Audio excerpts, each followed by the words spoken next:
An ambition that knows no bounds, and a company desperate to win the AI race here on Earth. 2, 1. As well as colonize Mars.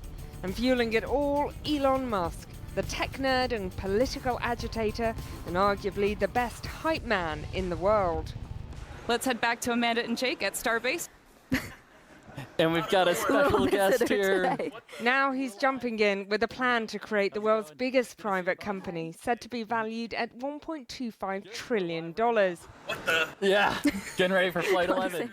That means more financial resources for a man who's already one of the most politically influential figures in the USA and beyond. Within his orbit, an array of companies that control satellites, rockets, cars, data, and AI. Tesla, once the leader in EV cars, is now pivoting to robots, while SpaceX owns 90% of the world's satellites through Starlink.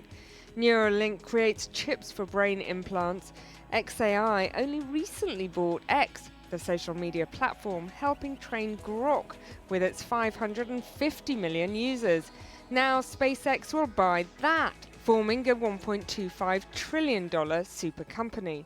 This is also part of kind of the circular economy that Musk has made for himself, what's been called the Muskonomy. I mean, he's always kind of, if not merging things, then doing deals between his companies, frequently now raising capital, especially for xAI. And each time, there's more money being spent, more money being raised, but also a higher valuation on paper for these companies.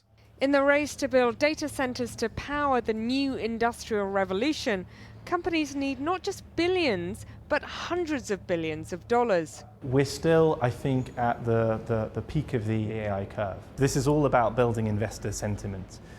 If you are an owner of a company and your aim is to raise as much capital as possible to improve his own net worth, generating excitement is really key. He can leverage his social media to get the retail investors on board, and I think that should be enough to tip it into the realms of the biggest IPO we've ever seen. The dream is that data centers in space need half the energy because they use 24/7 solar power and don't require water for cooling. But critics warn there could be huge risks with the amount of debris in space. But Musk says it is the future. In the long term, space-based AI is obviously the only way to scale. Space-based data centers will fund and enable an entire civilization on Mars. Thank you for everything you have done and will do for the light cone of consciousness. Ad Astra, Elon. He spells it out, which is, first data centers in space, then stuff on the moon, then Mars, and the light of consciousness extended everywhere. And, that's the vision. And if you just take a look at what's going on down here on Earth right now, it seems a bit more like someone is combining a lot of his very costly ventures together and hoping that some magical synergies will emerge. We asked Grok to visualize how Musk's plans for space would play out. This is Elon City. We made it. The future is here.